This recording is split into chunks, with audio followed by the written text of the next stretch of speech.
So you beat COVID, but months later, something just feels off. You know that feeling, right? It's frustrating, it's disorienting, and honestly, for a long time, it's been really hard to explain.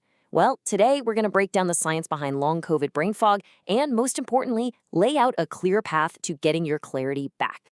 It usually starts with these little things. You see a face but the name, it's just gone.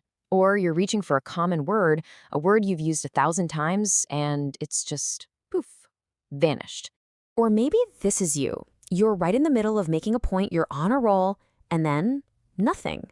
The entire thought just evaporates, and you're left standing there trying to figure out what you were even talking about. It is so incredibly frustrating. And here's the thing I really need you to hear. What you're feeling is real. So many people try to brush this off, right? They think, oh, I'm just getting older, or I'm just tired, or maybe it's just anxiety. But the science shows it's something way more specific than that. And listen, you are so not alone in this. Studies are showing that these cognitive symptoms, what we all call brain fog, affect nearly 1 in every 3 people after a COVID infection. And that includes people who had really mild cases. So yeah, this is a massive issue. Okay, so if we're gonna fix this, we have to understand what's actually going on under the hood. Seriously, once you get the biology behind it, the steps for recovery start to make a whole lot of sense. So the main culprit here is something called neuroinflammation. Basically, when your body fights a virus like COVID, your immune system unleashes these inflammatory chemicals called cytokines. But sometimes that response kind of goes into overdrive, and these cytokines start irritating your actual brain tissue. And that's what causes that mental slowness and fatigue. I love this analogy because it clicks. Your brain isn't broken, it's protecting itself. That inflammation is like a built-in safety system telling the whole computer to cool down, to slow down.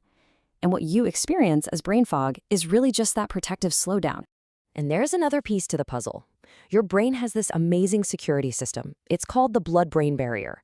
Well, COVID can actually make this barrier a little leaky. This lets those inflammatory molecules we just talked about sneak right past security and mess directly with your brain's communication signals. And this isn't just a feeling, right? You can see it in the data. About 2/3 of people with this kind of brain fog report memory problems, and about half have issues with what we call executive dysfunction. That's the stuff like planning, focusing, trying to multitask. These are real, measurable challenges. All right, and there's one last piece. All of this inflammation and stress actually lowers a really important protein in your brain called BDNF.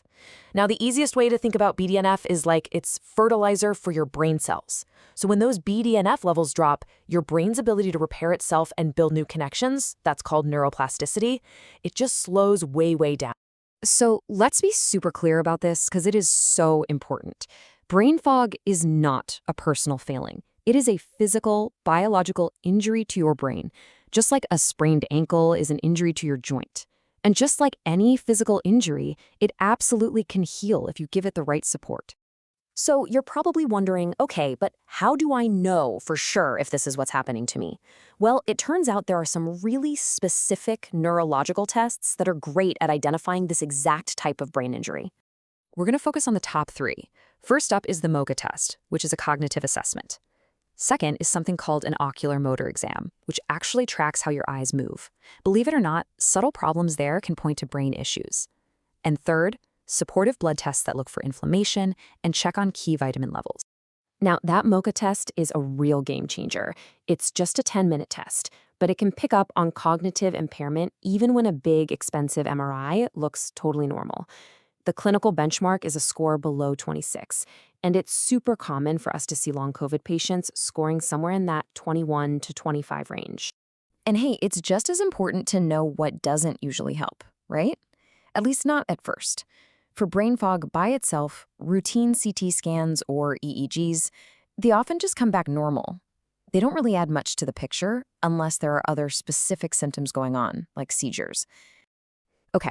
We've talked about the what and the why. Now let's get to the most important part, the how.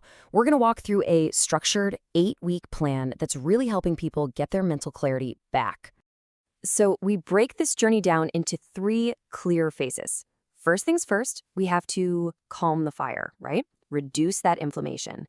Then we work on restoring healthy blood flow to the brain. And finally, we actively retrain those cognitive skills. Each phase builds right on top of the last one. The first couple of weeks are all about creating a healing environment for your brain. And look, you can't skip this step. This is the foundation. We're talking disciplined sleep hygiene. That means a fixed bedtime, no screens before bed, plus anti-inflammatory foods and some targeted supplements.